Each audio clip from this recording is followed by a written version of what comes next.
Hi guys, hi. How are you all? So I hope that every one of you are fine. Hi. So I can see few people texting us in the chat right now. So how are you all, guys? 2 minutes late. So someone is telling that, hey, sir, you're 2 minutes late. Okay, I'm late because I was getting these all what we say swag boxes for you all, guys. Okay, so kind of like I need to ship them all to the four winners as I mentioned last time. Okay, so that's the whole thing, and I hope that every one of you are fine right now, doing good, and good morning. And okay, so my this green t-shirt is vanishing back because of the green screen behind, and they both are matching. So that's the reason why you guys will be seeing me a bit what we say going transparent at times and all, so fully like vanishing up from the screen. See, it's like Doctor Strange. Okay, but yeah. So hi guys, hi. This is Sai Kiran from LetsUpgrade, and I hope that everyone of you are fine. And I got near about 40 people right now watching us live. I'm waiting for other students also to come live and be here with us. So what are your plans for today? What are your plans for Sunday apart from doing the assignment which I or like Gopal sir will be giving to you today? So what is your plans apart from that? So what are your plans apart from that? So please tell us in the chat. I'm looking into your chat right now. And let me also take in our new added person to the team. So we have Gopal sir here. So he is a AI subject matter expert at LetsUpgrade and AI/ML. So he joined us recently. When I say recently, yesterday he joined us, and he already took so many of the classes at LetsUpgrade, more than 5,000 students and all. So he had done that kind of training and all. But today, okay, so but today we guys are going to onboard him as a subject matter expert full time with LetsUpgrade. So congratulations, sir. We welcome you all on board along with the students Thank, here. So thank I'm you so welcoming you much. on Thank you board. so much. Thank you Thanks a so much, lot. sir. Thank you so much. It's actually Thanks a a lot. pleasure to work with you guys. Yeah. Amazing, amazing. So now, okay, today we guys are going to teach Plotly to these all students. When I say we guys are going to teach, because I realized that yeah, Gopal sir is very good at it than me as compared. I mean, like I'm just a beginner kind of stuff. So I thought of like why not Gopal sir himself take the whole class. So I was like, okay, so he will be the person going ahead and taking the delivering the whole class today, and you guys will be having one more class tomorrow. In that last class of data visualization, we guys will be discussing few other topics. That will be tomorrow will be the last class, but today, okay, today as I announced last class, okay, as I announced, right, what I announced that I will be selecting four people who will submit their assignments. I checked your assignments, okay. I checked every one of your assignment. I got near about 90 submissions. Out of that 90, every one of you have done an amazing job. Every one of you, I mean, being very frank, every one of you have done an amazing job while submitting your assignments. But the people who have done little bit exceptionally well in that whole thing, they are going to be awarded today with these swag boxes. Okay, so it contains a T-shirt, it contains stickers, it contains what we say keychain, it contains a letter. So these all things will be shipped to them physically. A courier will be sent. Okay, so now I'll be now other people who will not be like named here. Okay, apart from that four guys. Okay, so they will be receiving, whosoever has submitted that five assignments. I mean last till 12 p.m. I mean that was the deadline. So you guys will be receiving 500 LetsUpgrade coins when this whole session ends. Okay, I mean when this whole data visualization session ends. So Jyotsna or like some of the other moderator who is moderating this whole thing. So please make sure this is being taken care. So we will be giving 500 LetsUpgrade coins to all the people who had submitted their assignments on time. Okay, or the fifth day assignment whom I have checked. Okay, so now let's go ahead and say who is the person, who are the people who got this whole thing. So just give me 1 minute. So I get, see, I get this few solutions. I'm showing it in this screen right now. So I have four solutions opened right away in front of me. Now you guys tell me who is that person here. Okay, so day 5 challenge, what is Plotly, where it is used, then afterwards the Indian car companies data. Your voice Okay, is breaking down. Hello, hello. Can you hear me right now properly? Hello. Like it is breaking again and again. Uh, It's fine. huh. It's fine actually. It is fine, Paka. Yep. Okay, okay. Thanks a lot. So now we have like four students here whom we have selected out. Okay. So now you guys can also see that few DPs are visible here. Is this DP of yours? Yes or no? Tell us. Okay. In the chat, you guys can tell us that is it yours? Yes or no? So you guys can tell us right away.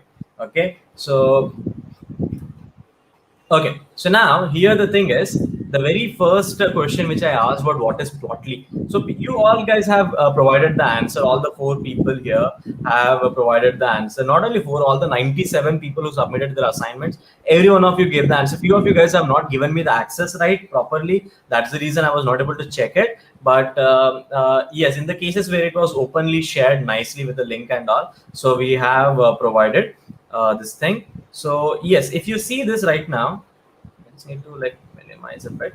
Okay, so if you see this right now, see how nicely explained what is Plotly. Plotly is used, plotted a pie chart which was there in the solution. So pie chart plotting is this easy here.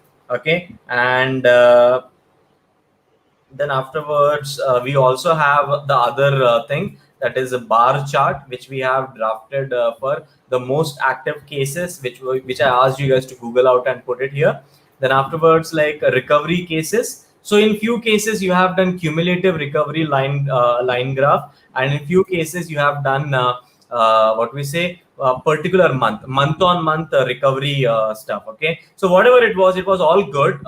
You guys have done an amazing job. So now these are the four people who are going to be awarded today. These four swag boxes. Okay, so first student is Neer.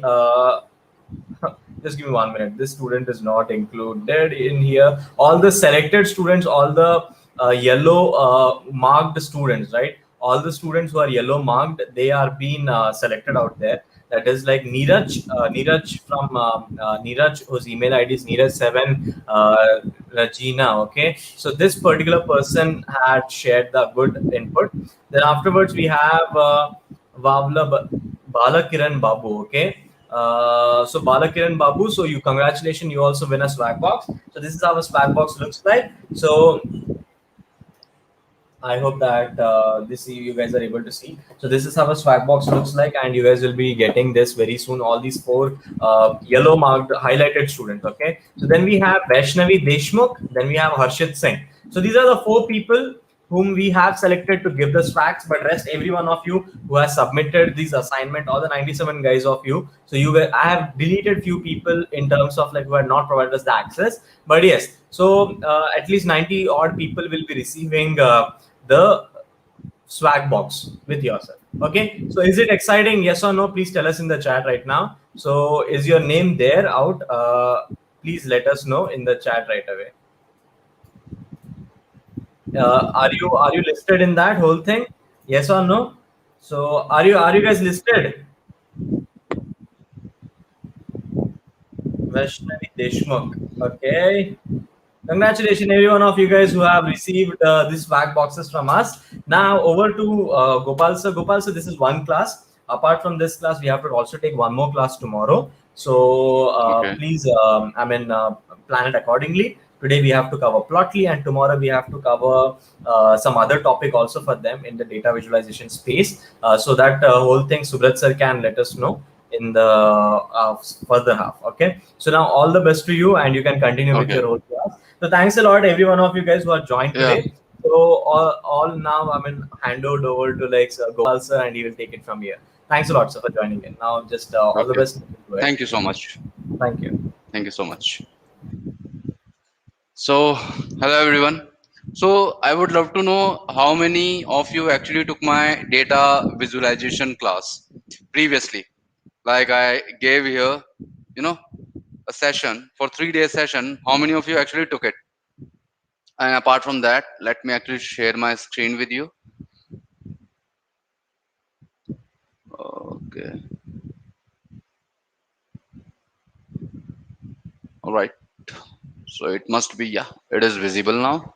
Okay. And I can go here. So the entire uh, if you know the data analysis, like I am here not to teach you a simple library. I just want to be, honest with you right now, guys. I have opened up the entire plotly documentation. I am just going to give you brief or intuition about how would I tackle a problem if I have to solve with the plotly, right? And because the thing is, like, there are number of libraries that actually tackles the data visualization, and I am good with the matplotlib. Okay, I will be covering entirely every notebook briefly, like for let's say 15 minutes each. I have three notebooks here. Okay, and then I will try to make, like, you have seen, guys, this scatter plot, right? And I have the same scatter plot here. There is no,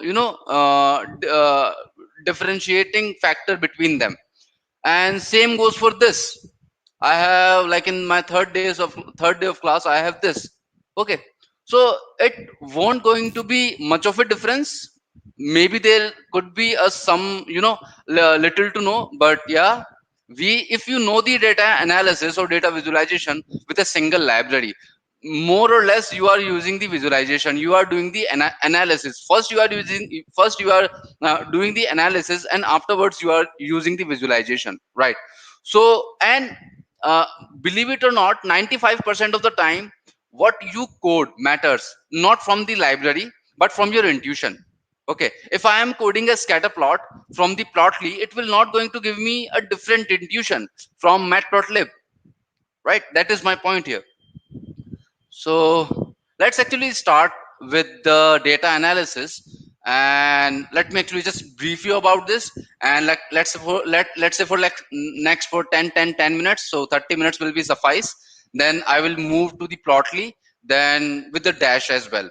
Okay, so I just have to, have an assurance about everyone is on the same page as am I. All right. So, all right. So let's start. So you people know about the scatter plot already, because I saw some of you actually submitted the assignment. So it should not be a biggie Excuse for me, sir. you. So it's nothing but a Uh, Cartesian Hello. system. Yeah. Excuse me, sir. Sorry to interrupt, but can you please zoom in a bit, sir? Okay. That fine. Okay. So you must have actually come across this Cartesian system. So this Cartesian system, or this coordinate plane, or an XY plane, or maybe an XYZ plane, will going to be have the same coordinates, right? If I am plotting it here, like, with these values. So when you actually going to perform, we will going to, modulate this entire code with the plotly, uh, and you will be able to do it for sure. Okay, and after that, this is the flattening, changing the color. You know how to change the color, changing the size of a particular data point, right? Say I want to change to the s is equals to 100. So it's more or less like em, I believe. It's actually depends upon the em actually is uh, a css unit for measuring sizes for an element. Okay, and then we have title, label, and y label and x label. Right, then again I am just creating a data set. Okay, and just printing it out. That's it. So you people have already done this. So how can we actually do this with the plotly? Let's try to understand this. And I already have plotly installed in my, system. Okay, so what we have, like, we have this scatter plot. Let's actually create a new one and import, sorry, plotly dot express, sorry, as px. That's what we do, right? And let's actually see, like, you can never memorize what we can call a code line. You can never. That is why we have what we call documentation for each library. So let's actually go here and see how exactly the plotly is plotting the scatter plots. Okay, and please let me know in the chat if the uh, font size is enough for you, no or not. Okay, so let's print it out. Let's actually see this here. So what I'm going to do, just going to copy this, and we're just going to come here, and we're just going to paste it. That's it. So we have already imported the library. So what this code, what this line is doing right now, it is importing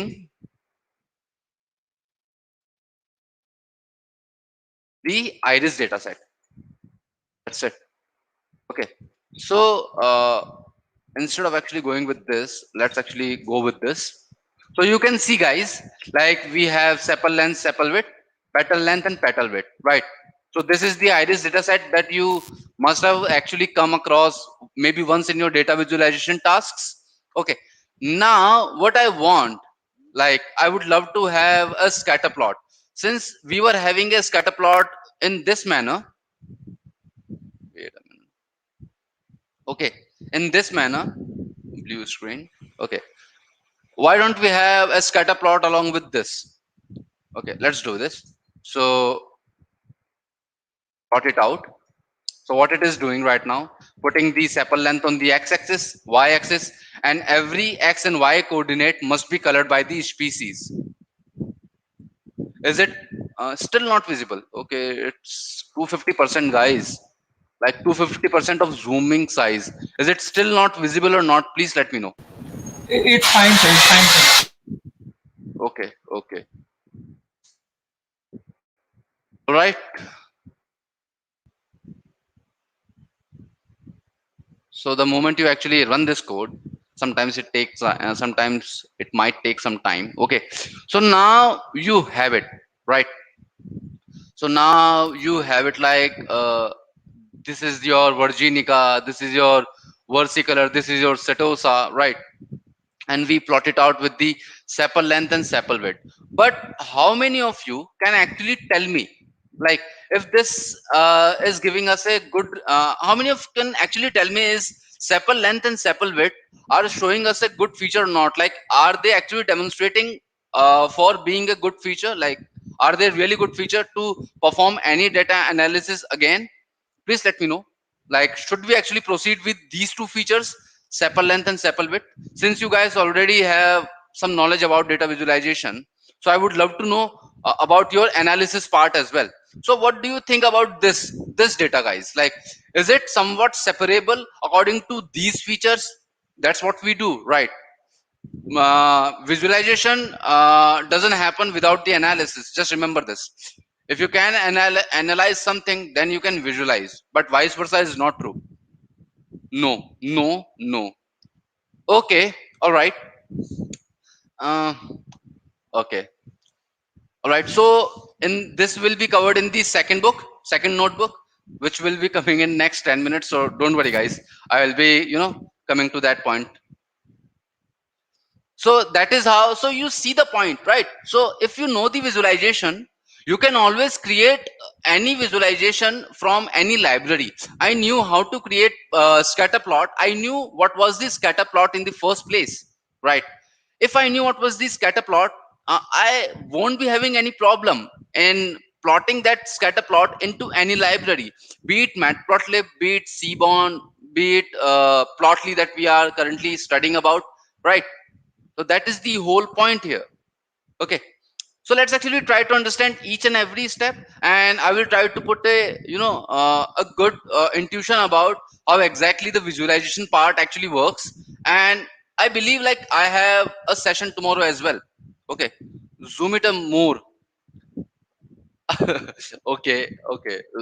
It's, guys, like it's now 200%. Okay, so I think if I zoom it more, I won't be able to even see my own screens. Okay, so please try to zoom your screen as well. Like, you can always zoom it out.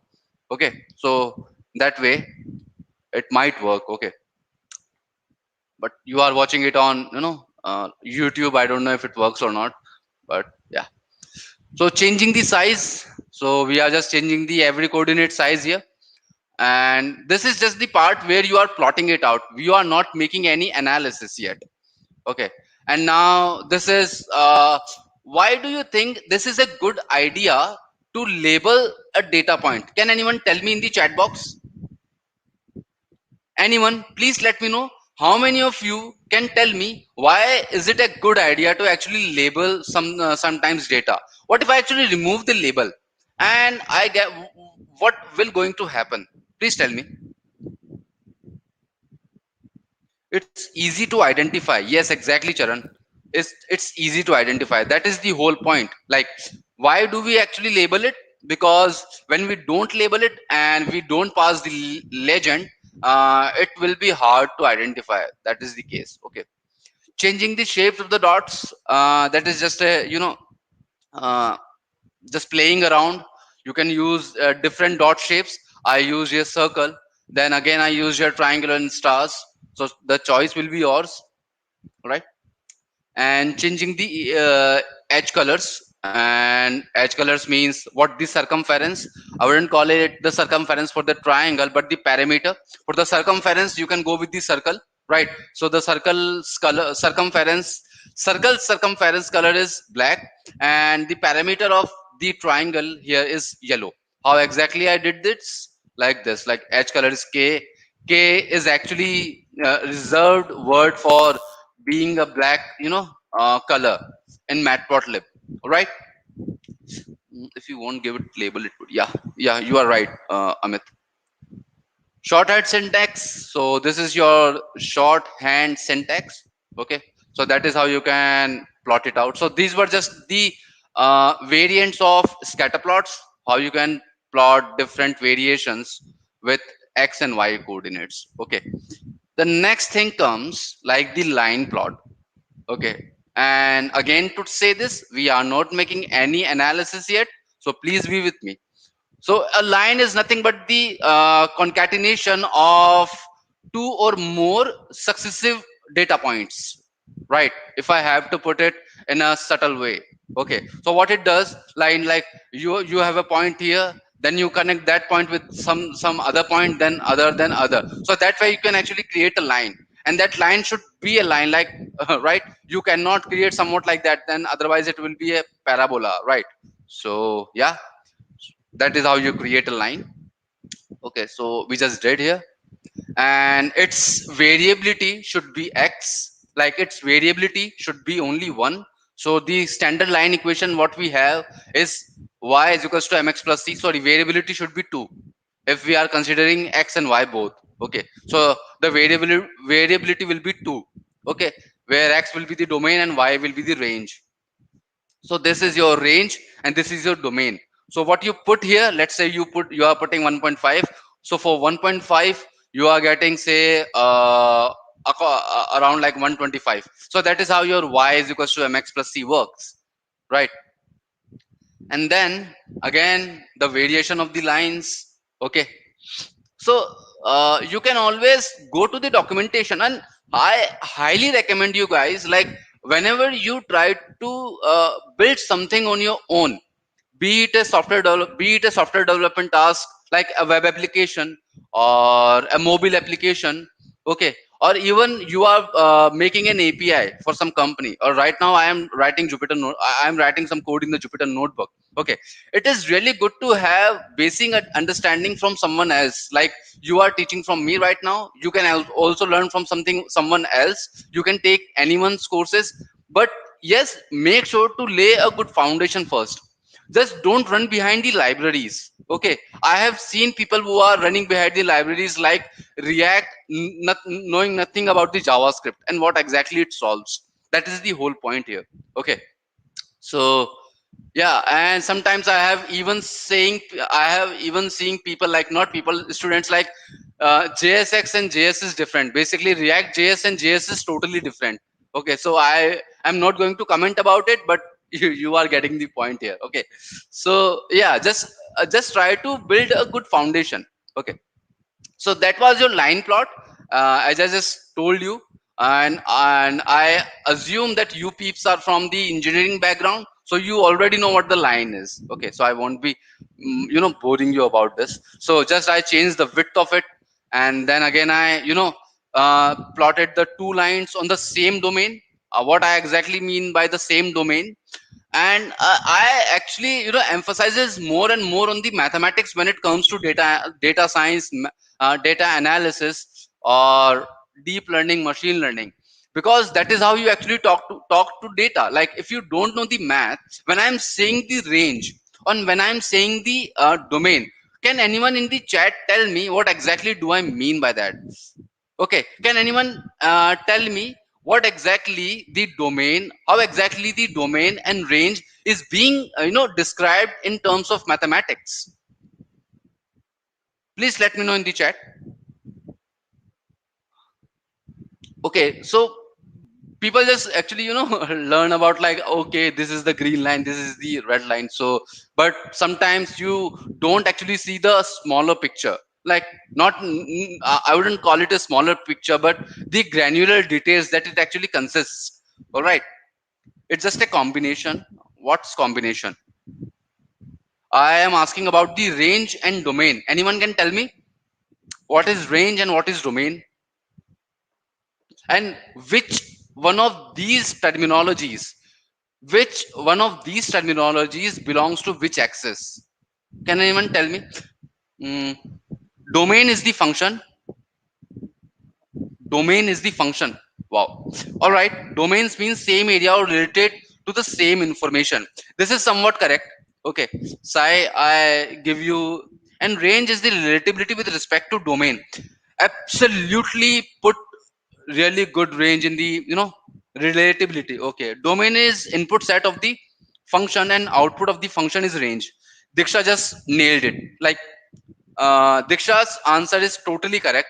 Domain is input set of the function, and output of the function is the range. All right. So when you are dealing with the data, when you are learning about some data analysis or data science or machine learning, just try to understand the math behind it first. If you can't understand this, you won't go further. You may achieve your, no, there is a saying like, you may win the war, but you may lose the battle. Like that is the case. You may solve the problem right now, but when it comes to solving the problems on your own, it will going to become a tedious task, I am telling you. Okay, say I am actually let's say actually there is a correlation coefficient, like you people are actually understanding about the data visualization analysis part. So there is a thing called correlation, right? Correlation matrices and square matrices, right? And if we actually have to understand the similarity between two vectors or similarity between two entities, so in mathematics what we actually use, please let me know in the chat, guys, what we use for the similarity metric in mathematics. Like I want to actually deduce, like, my vector 1 is similar to vector 2. How exactly we can make the intuition out of it? Like, I would love to know about this. Like, how much vector 1 is similar to vector 2? How we can do this? Please let me know. Okay. No, slope is not the answer. Correlation, coefficient, relation. What relation? Please let me know what relation.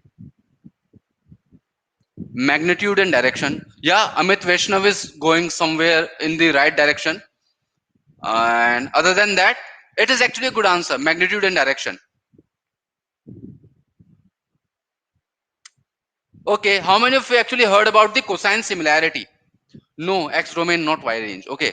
How many have actually heard about the cosine similarity? Right. You must have actually, come across this in your 11th or 12th grade. When you actually, there's a formula A dot B upon mod A mod B. Okay. And the lesser the, angle reduces, the more the similar they are. Right. And the more it actually increases, the more dissimilar they are. Right. So I am actually saying all of this right now because you really need to understand about the mathematics, right? And I can't emphasize enough because on the second notebook, we will be dealing with the maths a lot actually. Okay, so that is why I'm just trying to get you into that zone already so you can, just don't get intimidated when I use words like correlation matrices or maybe similarity metric, or sometimes even a Cartesian system. So that is why I'm saying all of this stuff, right? So domain is projection. Yeah, projection is also a good way. Uh, Anagha, yes, you are right. Projection is also a good way. All right, so that is how we line plot and we do this scatter plot along with this, right? So how we can do this? Just plot plt.scatter and plt.plot, and that will be it, guys. Okay, so how exactly you can do the line plot and scatter plot, and after that, okay, roger that. Okay, and now say you have the x, right?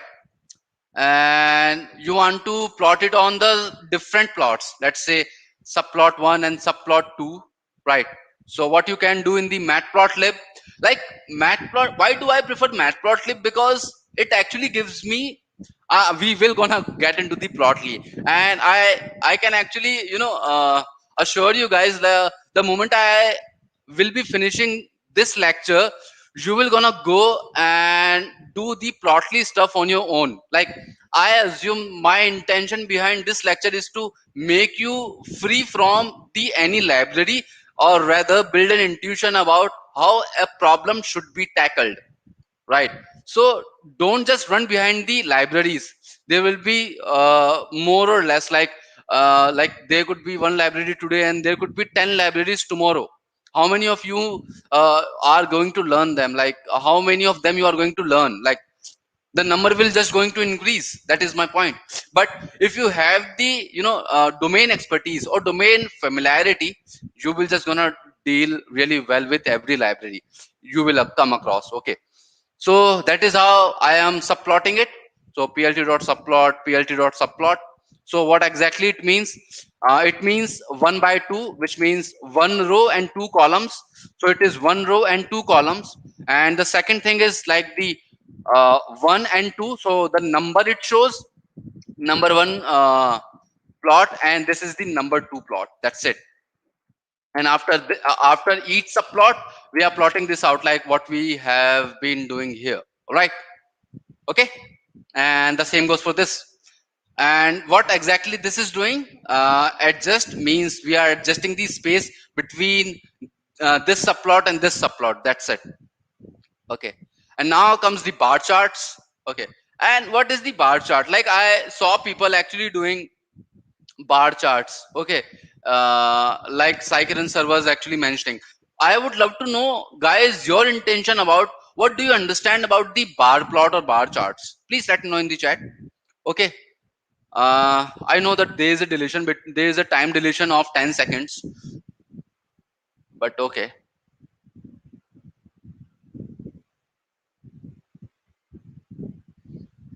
anyone knows about the bar charts? How exactly the bar charts are being used and why we should we even use them? Anyone? All right, let me actually bring my Jamboard. That's what I always like to do.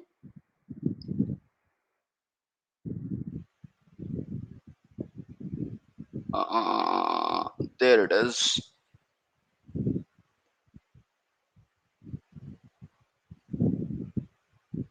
No one.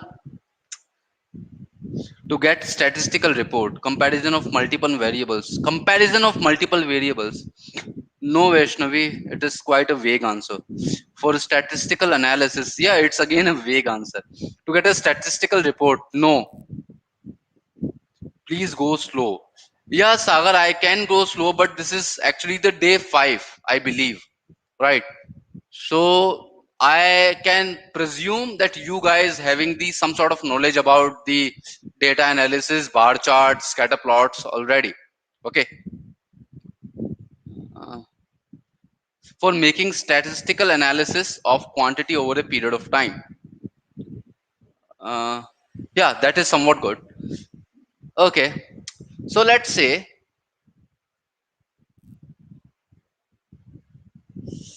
I actually took my last data visualization session on this very slide. All right. So let's say you have been given a category here: A,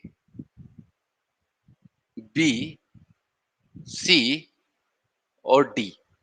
Okay, this is your B, this is your C, this is your D, right? So bar charts actually shows the height of each category. That's it. Like it just shows the quantity of each categorical value. That is your bar chart. All right. That is how you actually read them. Okay. And can anyone tell me bar chart to measure the relation changes between two functions of a problem? No, Nisla, to show the relation between two things. It is again a vague answer. Categorical I represent of a data. Yeah, it is actually categorical representation of data. Diksha is right. And please go slow when you show code so that we can write it too. Ritik, you don't really have to write the code. Okay, you will be given these notebooks at the in the community form. I will make sure that um, Subra sir actually provide all of these notebooks. Okay, so you don't really have to write the code right now. Just try to understand here. That is my point. Like you don't really have to know about the coding right now. You just try to understand the basics or foundation. Okay, comparing features and not really Iswarya. Like we are not comparing where we are actually making comparison actually occurs between the pair plots, I believe. So I just showed you like bar charts good for showing the quantity of a category. That's it, khatam. Okay, that is what you do with the bar charts. All right, what do you know about the stacked bar graphs? How many of you know about the stacked bar graphs? Please let me know in the chat. How many of you know about the stacked bar graph?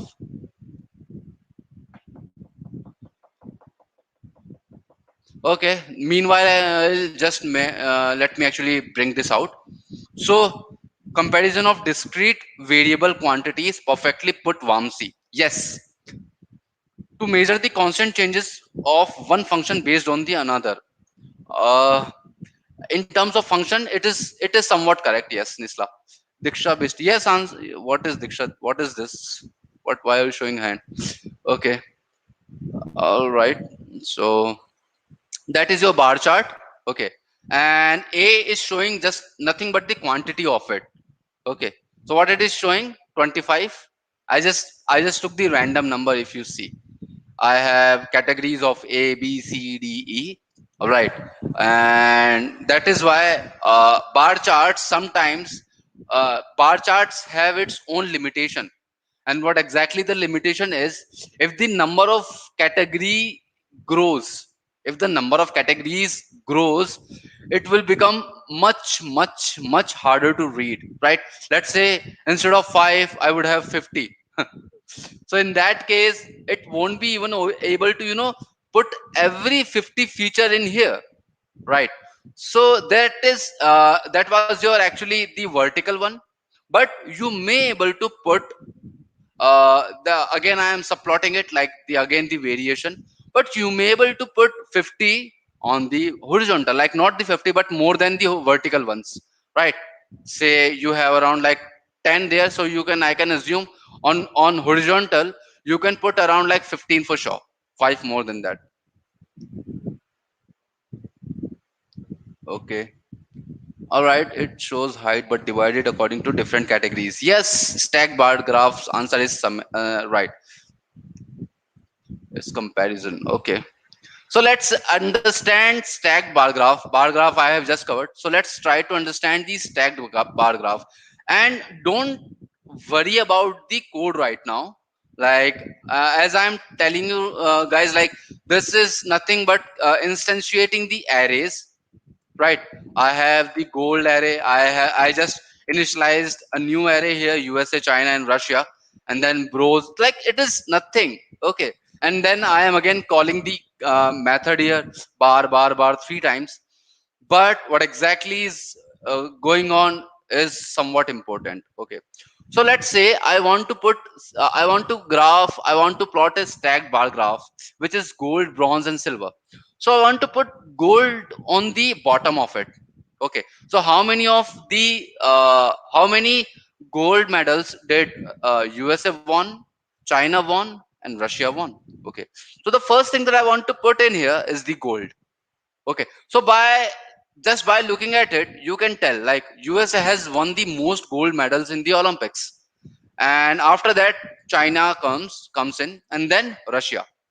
And now just understand this gold plate or gold bar as a plate or a bottom for other two graphs. All right. So that is what I am doing right now. Okay. So PLT dot bar, again I am plotting this. Okay. But for this time I am taking the bottom of gold. Okay. And the gold will going to hold like only the bronze and this one. Okay. And after that this bronze will going to be on top of the green one, right? So that is how it is working. Okay. Right. If there is an overlap between the values, it will be stacked. It is a redundant and wrong statement, Ishwarya. Okay. If there is an overlap, let's say if I make a graph between x1 is equals to 1 to 3 and x2 is equals to 1 to 3, the graph will be identical, right? So there is no comparison between two identical things since they are already identical. All right. Okay. So now the next thing is the, of course, we saw the vertical one. Then of course we can see the, you know, the horizontal ones as well. Okay. Then lastly, the pie charts. Okay.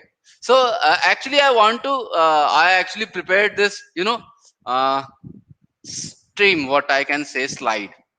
Let me actually just bring this up. Like this is actually the perfect moment to show my, comical skills right now. Like I write comics, not comics, but I do story writing a lot, and this is the best point right now. Okay, so I won't miss the chance.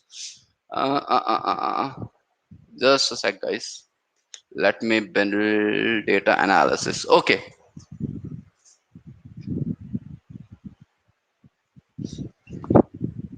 okay. So I know like it is almost done, guys. Like the first notebook is almost done. Like this is just nothing but your pie chart, and the pie chart will just gonna get clear right now. But firstly, let's try to understand. Okay, I can actually cover this in next 5 minutes afterwards, I believe. But before that, let me actually cover this up. What exactly the pie chart is. So when you have segment based observations, when you want to make segment based, what exactly do I mean by that? Say a process making an omelette has a segments, like cracking the egg, putting the pan on the stove, and heating the pan and turning on the stoves. I know like the order is totally wrong right now. Like I'm cracking the egg for, like you have to crack the egg first, then. But I'm a vegetarian, I don't know how exactly the omelette works. So sorry, but yeah, that is how you do, right? So you make crack the egg, then you put some oil, then you heat up the oil, then you put the egg on it. So there is a segment in every, like you have segments for each ingredient. So how much of the egg you will be needing for making an omelette, then second, how much of the oil you will be needing, how much of the spices you are going to use, put into, and how much of the stove's contribution will going to be in making an omelette. All right, you want to see the segments of each. So that is how it is. So if you don't have an egg and if you don't have a stove, like these are the most practical ones. If you don't have either of those, you can't make an omelette. Other than that, you may eat omelette without spices, or even if you are somewhat related to fitness freak, you may actually skip the oil as well. Okay, so that is how these segments are being shown. Like which segment you actually see is most important and most prominent in order to make an observation, right? So that is how your pie charts actually work. Okay. Yes, Smita, I will be sharing it. Okay. And exploding the wedges. All right, what is the wedge? Like you have seen cutting a slice of a cake. Okay, so how do you do it? You make a triangular then archy shape, right? So that is nothing but your wedge. So that is what I am doing right now. So it is nothing but like putting the exploding, like how much of it you want to explode. So I want to, have a pixel, or what we call it, like marginal distance from this is zero point 0.2, and other than that we'll just going to stick with each other. Okay, then again, yeah, then what you have to do just to pass the exploding values, again this is nothing but the variation and nothing else, right? Okay, and since you understand the pie chart, you can make number of variations. Like this pie chart gives the same intuition as this pie chart does. Maybe this could this could there could be a different use case where you want to wedge out some segments. Okay, I'm just not saying like I always emphasize on this, like hammer and chisel. Like you cannot solve every problem with one approach. Okay, but you can have the intuition for every approach with a single approach. What I actually like, I know I just jumbled upon some words, but what I exactly meant by that, like if you know about the pie charts, if you know about the line charts, if you know about the scatter plots, you can always create the variations. That is the point, right? So yeah, that is nothing but the variation where I am exploding the wedge. That's it.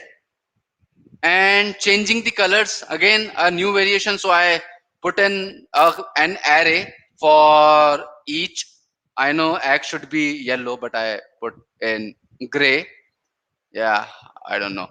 Egg and oil and stove and then spices. So you can color it as well.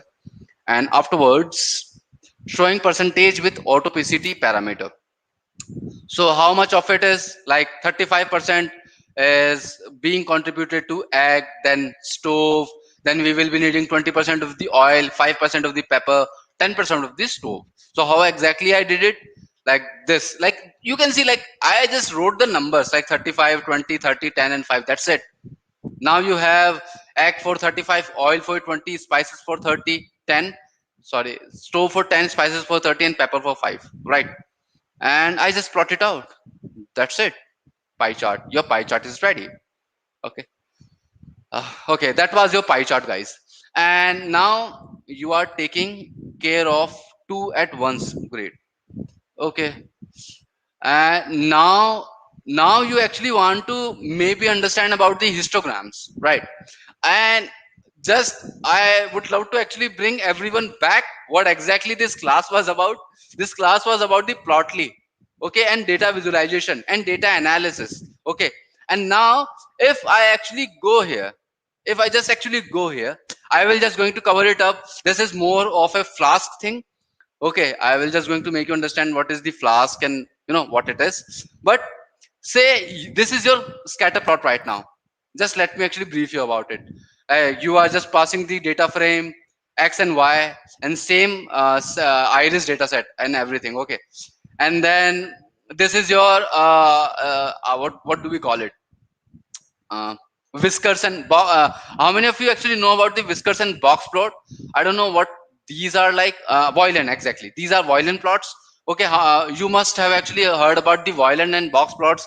They basically, there are the interquartile ranges, IQRs. Okay, and we will be dealing with this in here. Okay, and yeah, actually go here.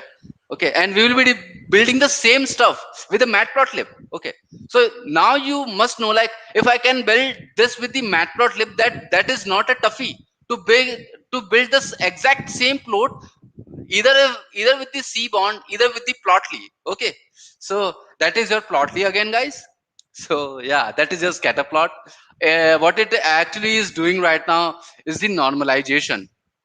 And again, since I actually said something, so I would love to actually explain to you guys as well what exactly the normalization is, because I have an OCD for explaining things.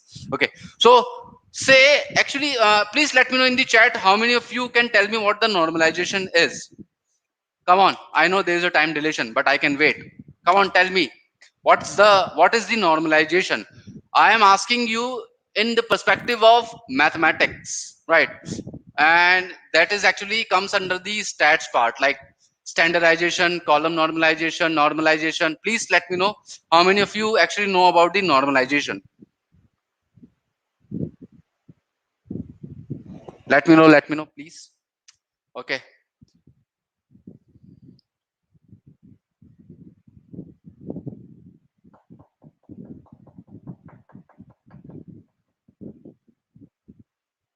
All right. And meanwhile, I will be just, you know, just telling you that you may have actually completed the bar as well. Like we are seeing the, same like PLT dot.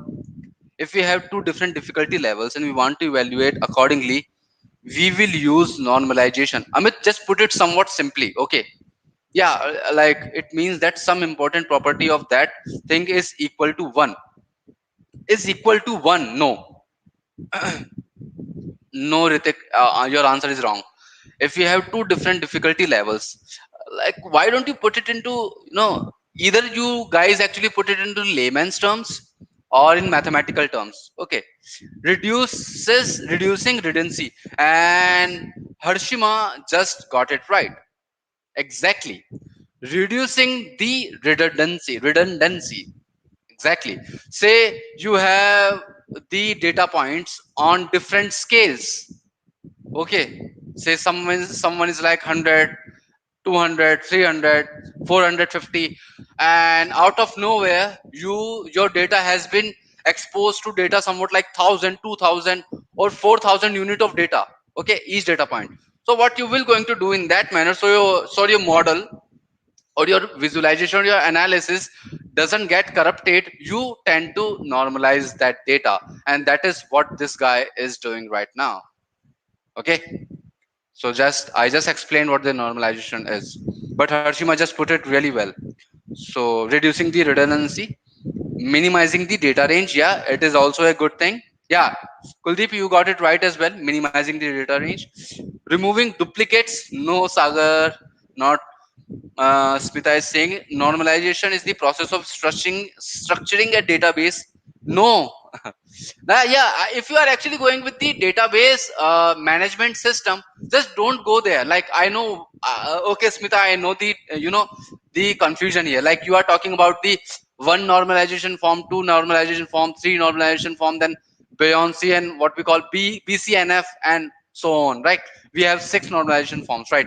No, no, no, no. Don't understand this in terms of database and management systems. Okay, you are actually connecting this database, you are actually connecting this normalization with the DBMS. No, don't do that. I am asking you this normalization with respect to mathematics perspective, data analysis mathematics. Okay, removing duplicates. No, Rohit, galat. Adjusting values measured on different scales to common scale. Nama is totally right. Okay, making the data range in, yeah, Ashwarya is also right. Ishwarya, sorry. Okay. So that was your bar graphs with the plotly. Okay. And again, we saw the stacked one, right? This is your stacked one. You can always create it now, as I just told you. Okay. And yeah, like facet plots, these are actually the pair plots or something that we will see in a bit. But most of them are, we actually saw this as well. So what actually they did, like they just introduced the new, what we can call it, like interactivity, right? To manipulate each data point, we can interact with this. Now we can tell like, okay, this is Pakistan. We can tell this is Nigeria. Life expectancy. This is actually the life expectancy, I believe. Yes. So GDP per capita and everything. Okay. So we can tell like Japan has the most number of like life expectancy. वहां पे लोग सबसे ज्यादा जीते हैं. Okay. And then United States. Really? I hope no one is here from United States. Okay, and where is the India though? We have not included the India. Like we included only Asia. Look, oh yeah, it has to be somewhere in Asia. Okay, but yeah, we will see it. Like in India, it's around like 70 or 80, and I believe it will just going to. Uh, I'm not cursing out someone, but might it just going to reduce in coming years? Okay.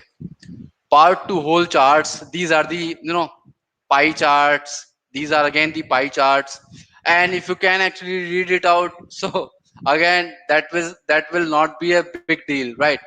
So So I will just going to share this link with you guys. Okay, and you can actually read it out. This is again the violin plot. Okay, smoker. Okay, whatever it is, and we will just going to see what the interquartile, like I am going to explain what the median, what the quartile range 1 and what the quartile range 2 is. It's nothing but your whiskers. It is your outlier. It is the maximum range. It is the minimum range. It is your interquartile range 1, your median, and IQ 3. That's it. And you can also implement the same what we can say concepts with violent plots as well, right?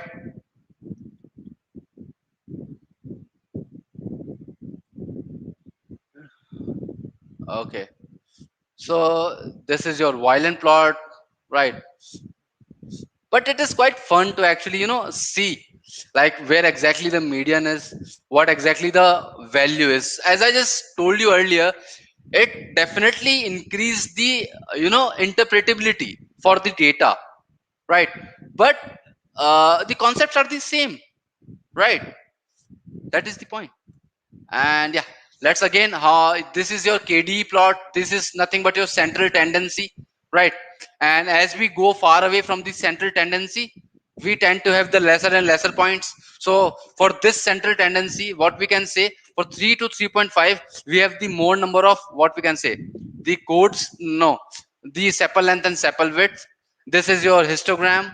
Okay, yeah, everything. And this is your heat map for every correlation that you actually plot.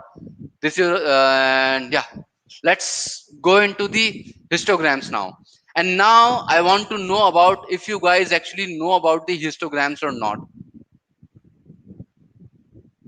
Please let me know in the chat, guys. And let me just actually bring my water bottle. I actually forgot. Okay, and I will be back in like 1 minute or so.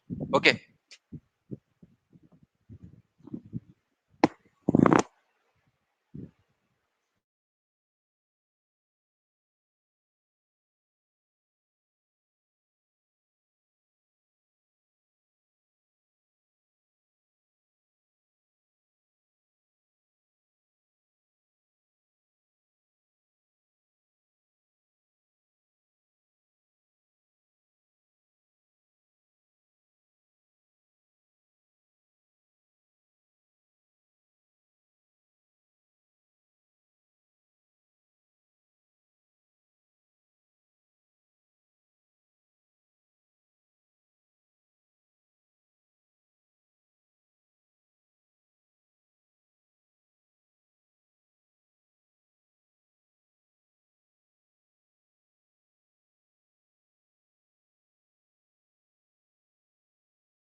Okay, guys. Hello. So please let me know in the chat how many of you actually got the histograms. What is the histogram? Histogram finds how the value distributed for a particular feature, and that is really well put. Yes, histogram plots the density of a number of a value in each interval of the range. Yes, Vamsi, you are right, and Ishwarya is also right. Okay, and anyone else who can actually tell me a definition of a histogram? Anyone can tell me what it is being? What is this actually right now? Like no one. Okay, let's stay. Let's actually start with this then. So let's say you actually tend to I just generated here the uh, 10 data points. Okay, how many of it is like np dot random normal, like okay, with the, if I actually make you understand what exactly, how exactly it is working. Okay, so I have the data points from 170 to 250, which the standard deviation of 10. Okay, so 140 to 150, 150 to 160. Okay, and I want to conclude this is, let's say, this height actually represents the Indian height. Okay, so you can tell, and this is actually a male Indian height to be specifically. And now you can tell, like, from let's say from here, from 161 to 165 is the average Indian height, right? So how exactly did we tell? We actually opt for an interval from 161 to 175. Okay, and then we actually concluded from that, from the y-axis, right? Okay, so that is your histogram. How exactly it is being plotted? Okay, let's say these are nothing but your cumulative values. Okay, and let me make you understand here. Oh, wait a minute, where the Jamboard has went away.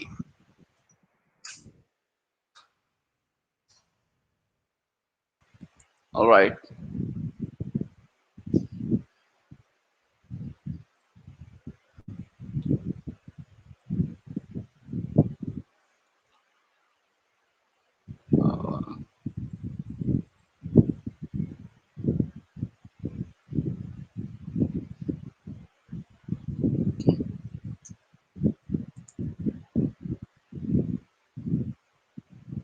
Where the hell? There it is. So what we actually do, we take the intervals. Say you have an interval, okay, from 10 to 12 age of group, or then 12 to 20. Sorry, I don't have my pen right now. So let's say it's 12 to 14, and let's say this is 12, 14 to 16, and let's say this is 16 to 18, this is 18 to 20. All right, this is your interval, right? And where exactly this interval will go here? Here.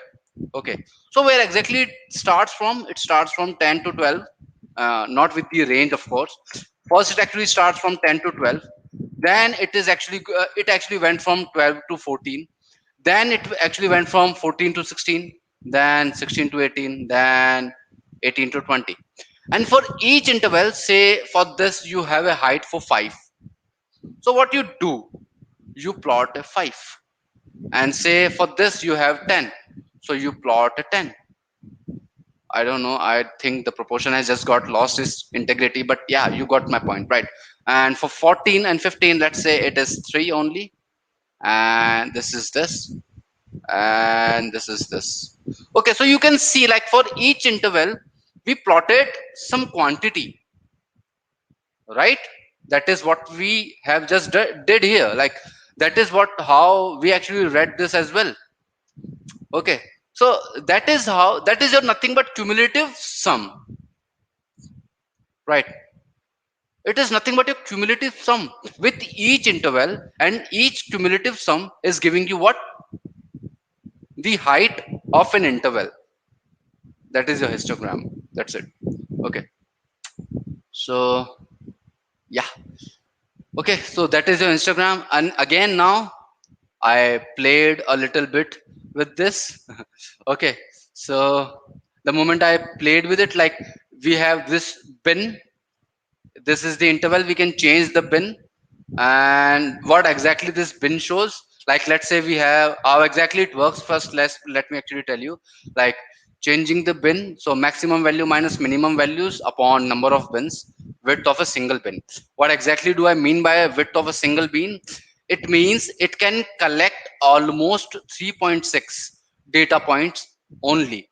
By default, it holds almost like 10 values if you actually count from here to here. Okay, it will just gonna have 10 values, right? And you can change that. Like, I can change the bin for 15. Like, the moment I change the bin to 15, each value which just will just gonna, you can see right now, like, the moment I changed it, these were the heights. Okay, and I plotted it out. These were the heights. I plotted it out, and you can see, like, when I moved bin to 15, I just shrink the size for each interval, right? So as we increase the bin size, the interval will just going to shrink. Just remember this. Not you just don't really have to remember this. I don't know why I said that. So you can actually calculate it from like 142. It is somewhat like 144, almost 144. So this is almost four values in a single bin. Okay, so that is how you know interpret a bin value, right? And the end. Okay, and please let me know in the chat if you guys have any questions or not.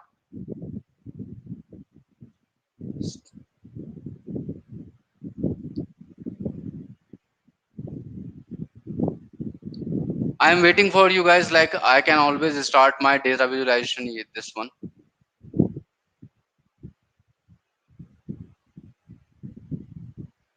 No questions? No questions? All right. So let me actually present you some, I created this comical way of, showing the data analysis part. All right. And yeah. So what exactly it is? So data visualization by Gopal. I just explained everything here. So let's actually try to understand this with, with a scene like Viltrum incorporation. And please let me know in the chat how many of you, for what kind of data, which graph. Sure. We will gonna see it. Vamsi, don't worry. So for what kind of data, which graph is preferred? It depends. Okay. No questions. All right. So just give your attention here. Okay. So conversation between Mark Grayson and Nolan Grayson. And first, let me know how many of you have saw this series like called The Invincible. How many of you actually saw this, The Invincible? Please let me know in the chat.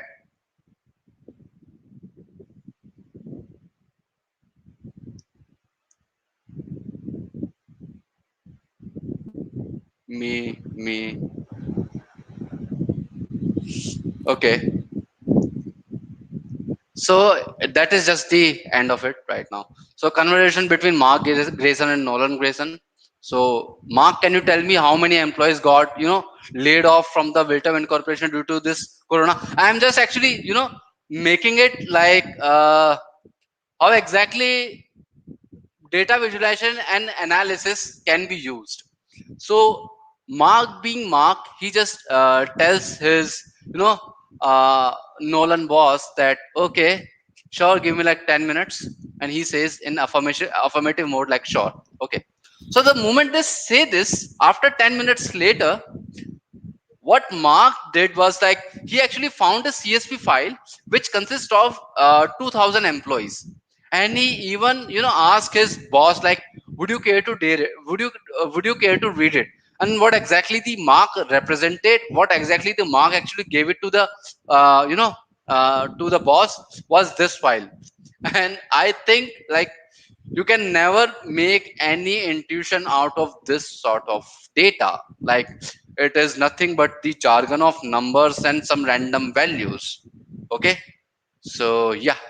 So the moment I actually the Nolan sees this, he is totally infuriated. Okay, so how could you possibly think that this messy data will ever make any sense, right? And it is actually totally right, and it is totally right. Okay, so he started to beat the hell out of the Mark, and started to saying that like you don't even know when you have classified features, it is always a good idea to use pyplot. Okay, and in the end he says, uh, think Mark, think a pyplot actually makes much more sense, and it is true, right? And poor Mark was just an unpaid intern. Okay. So I actually made it just for the fun of it. Like, so we can actually, start and with a good intuition why we are using the data analysis and data visualization. Okay. So any questions so far? Like that was it, guys. Like that was from this slide. Like any questions so far?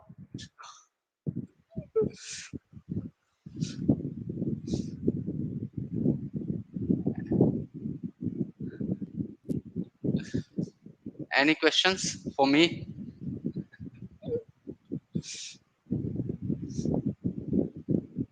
Okay.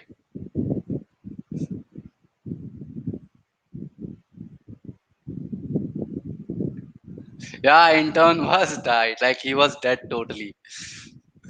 And any questions? I am gonna go for the plotly now. Okay, for next 15 or 20 minutes. Let's say. Anyone? Any questions?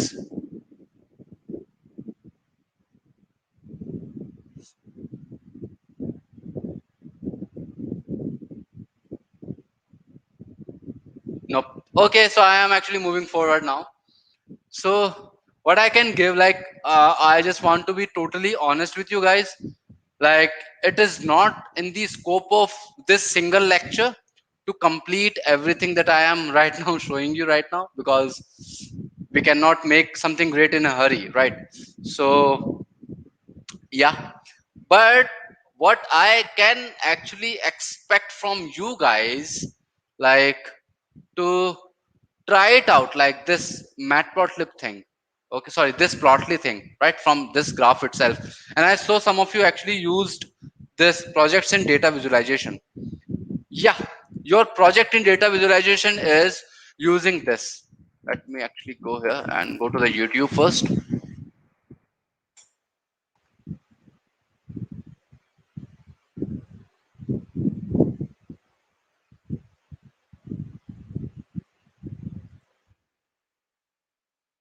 And please, I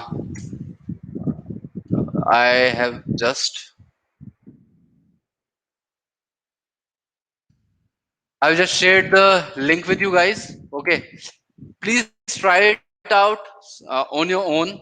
Honestly speaking, like, if you don't try it out on your own, you can never learn. Like, you cannot you cannot learn how to drive by seeing someone else drive. You just have to grip the gear and stir it on your own. That is how you actually drive, right? I can give you the intuition. I can tell where to take the lesser turn, where to take the sharp turn. That is my duty as a mentor. But your duty as a student should be like taking things on your own, not sometimes but always, when you try to learn something new. That is what the ancient mentor used to do as well. Like, I don't want to go into that ffology right now, but you are getting my point. Okay, so yeah, that was it for this no, no. Wait. Not it. So, anyone has any questions till now? I can take questions for next 5 minutes. Anyone, like, for anything?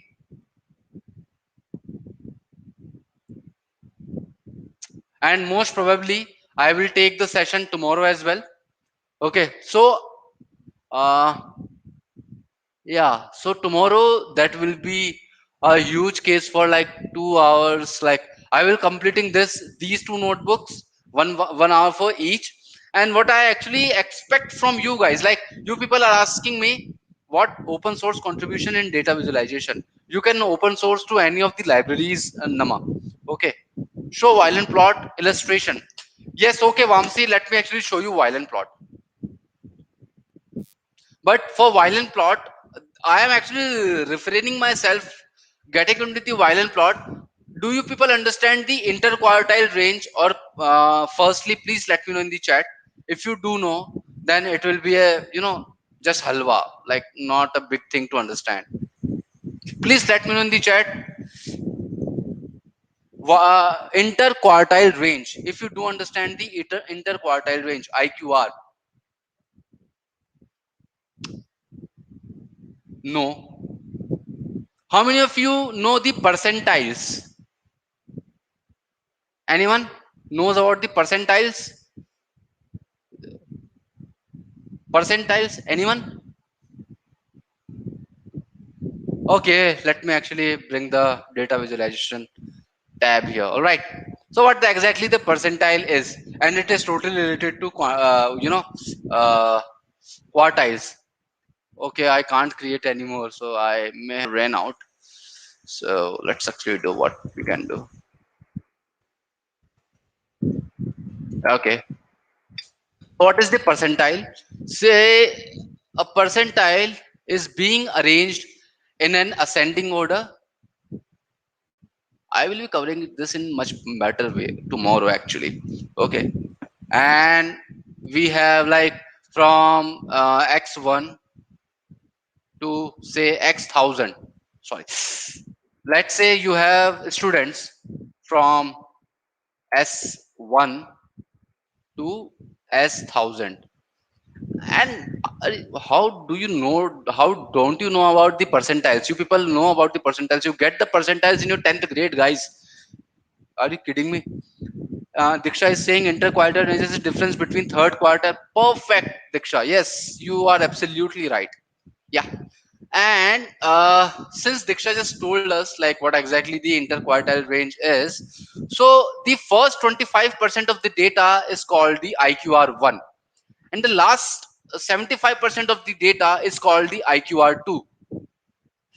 Okay, so how exactly we read this? So say you have like 7 8, you actually tend to get 78 people here, which is the median, like not the median. Let's say the percentile value of this is 20, and these 78 people has scored more than 95% in their boards. So what exactly do I mean by that?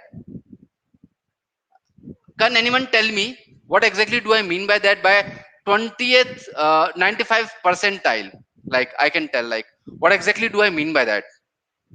I just not to create any more suspense. It just means like the 20% of the data only get 95% marks. That's it. Like if you actually understand in that manner. So when I say the median here, so I can tell like 50% of the data is lesser than this data point, and more than that is less greater than this data point. And as you said, like the IQR, this is the IQR 25th percentile and your 75th percentile, and the difference between is your 50% of the data. Okay, so that is your violin plot actually. Okay, so let me actually bring down here. That is a violin plot actually, and it actually consists of two things here. Yes, exactly. 95 percentile means top five, third quarter. Yes, everyone is getting right. Yeah, yeah, yeah. Yes, yes, you do know about it. And how many of you know about the bell curves? Bell curves, bell curves. How many of you know about the bell curves?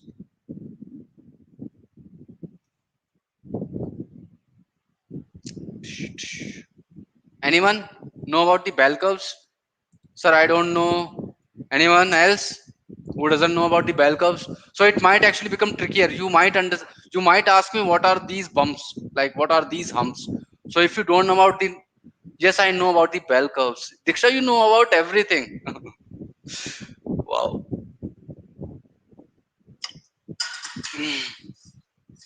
We have all rounders here as well. Like okay, so the bell curves is nothing but your normalization plot, like normalized plot basically. What it actually does, like let's say it actually follows a rule called 95 9, what we call 68 95 99.1. So what exactly it means by like single deviation, it means single deviation from the mean mu minus sigma will going to fall into the 68 percentage, and that 68 percentage will going to divide into two parts, 34 34. So the 34 will be going into the left of the mu, and the 34 will be going to the right on the mu. Okay, so the left on the mu are the degraded ones, degraded data set. The right on the ones is the upgraded one. Same goes for the every quartile range. So this is the degraded one, and this is the you know what we call graded ones. Okay, yeah, that is your bell curve. And this bell curve actually being expanded with call like mu minus sigma, mu minus 2 sigma, mu minus 3 sigma. Okay, and this is actually being plotted. This is nothing but your histogram smooth version, or else what I can say, it is nothing but your PDF, probability density function. I just told you guys like it won't be possible to actually complete everything right now. Okay, so yeah, just bear with me, and yeah, it might make some time, it might make some sense. So since now you know about the, what we can say, quartile range, interquartile range, and normalized values, so it's an easy peasy now. Like this white dot you can see here is your median value. The lower one is your interquartile range 1. The upper one is your interquartile range 2. Sorry, 3. And the same goes for this box plot as well. And since you already know about the percentile values, can anyone in the chat tell me what is the error of this data? Anyone can tell me what is the error of this data? Like being overlapped from versicolor to virginica, how many of the time you guys or a model or an algorithm will going to consider versicolor or virginica or vice versa, or virginica as a versicolor? What is the percentage value? Let me know in the chat. Anyone can tell me? uh, I'm seeing the chat right now.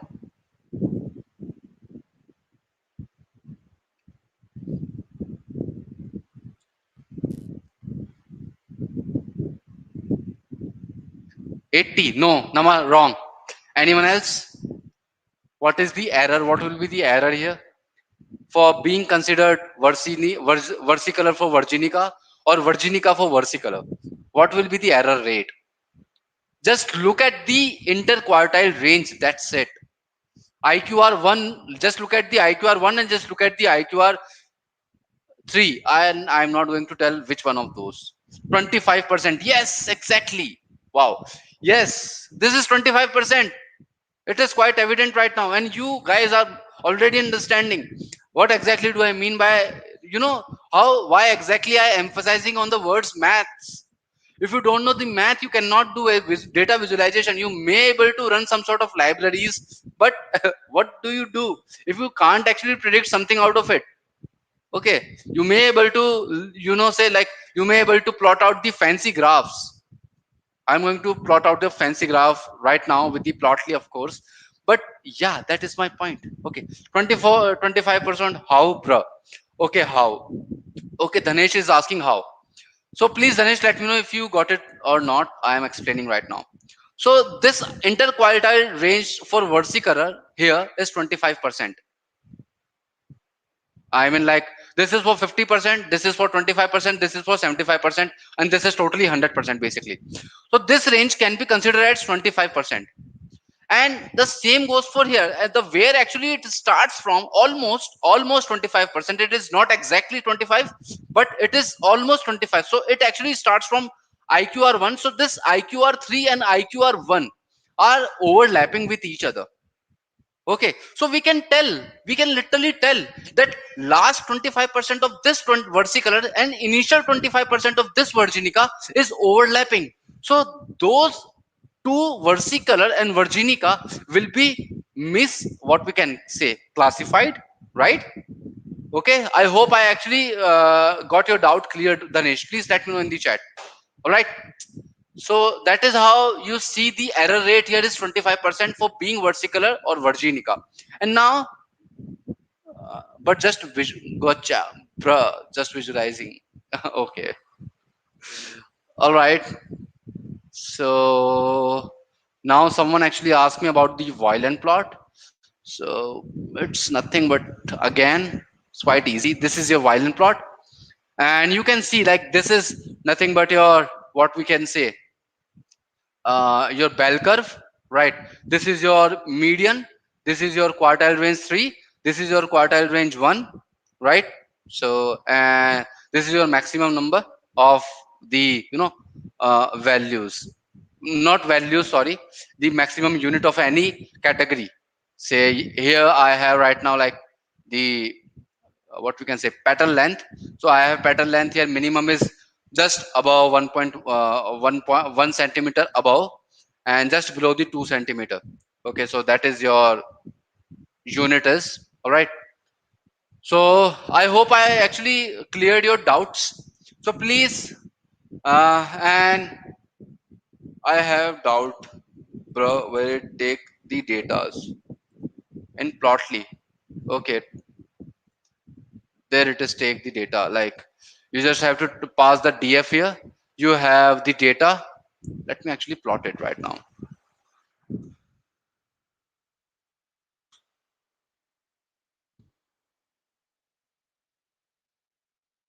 Iris. Okay. And after that, what we want on Y, we want petal length. On X, what we want क्या चाहिए हमको on X we want species, so I don't know what exactly it is being showed there, like okay, but uh, let me actually bring the data first. I don't know what are the DF species. Okay, they are being called as species. Okay, color, and I can do much better than this, but okay, let's actually remove the color points all. Oh, my bad. Okay, and that is your Satosa, that is your versicolor, and that is your Virginica. Let me actually, sorry, color should be cheese as well. Boom.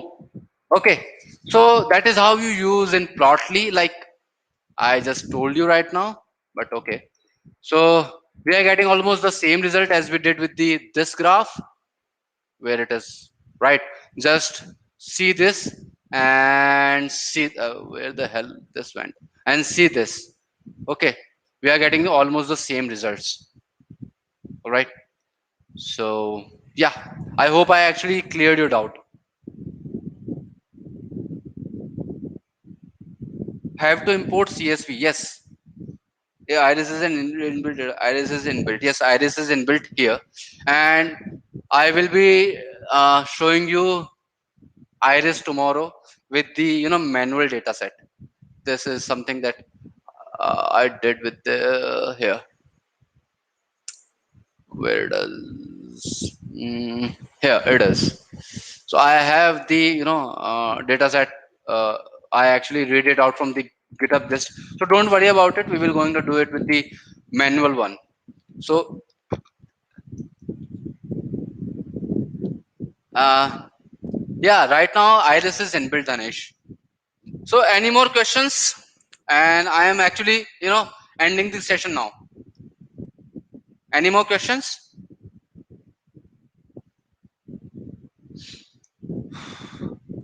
For next 2 minutes, I am taking questions for next 2 minutes. Please let me know in the chat.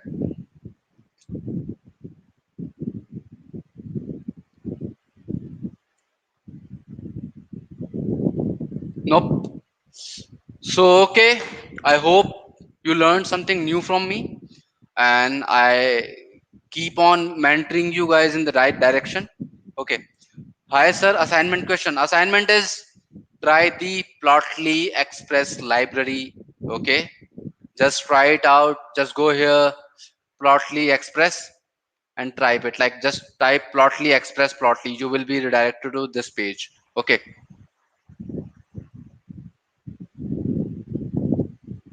How to use our own data. Okay.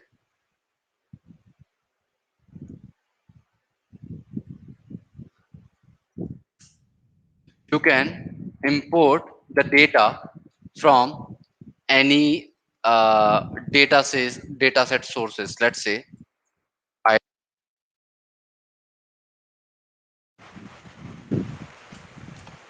let's say Iris dataset, and go here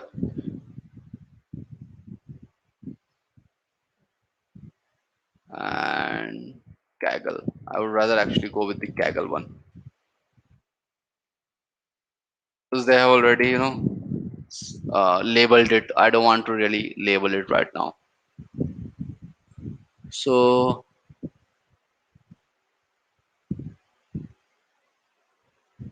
download desktop. Let's upgrade. Save. So now I have the manual data here. Okay, here it is.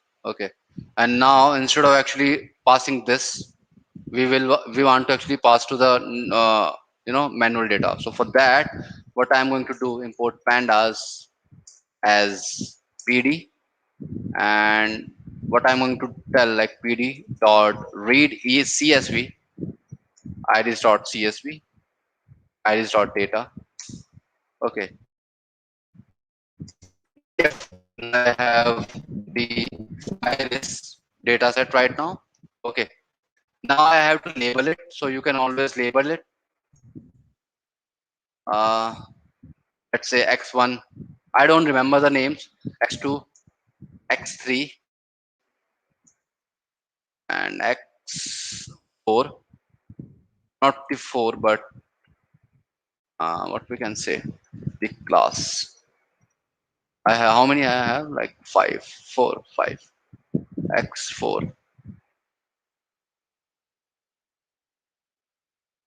Okay, and now we have the df. So this is your df, petal length, pental width, sepal length, sepal width. And now, wait a minute, x is not the frame. Yeah, it will just gonna create a problem. So it will be, let's say x1 and x2. Boom. Sorry, not boom. Class, not boom. Okay. So yeah, I have to actually, label it out, but I believe the data is not very well like us. It should be now better. Yeah. So that is how you can actually pass the manual data as well. So we read the data from the file itself, then we marked it out, and here we are. All right. Okay, guys. So that was it for today, guys. And I will be leaving the chat now. Sorry, this session now. Okay. Bye.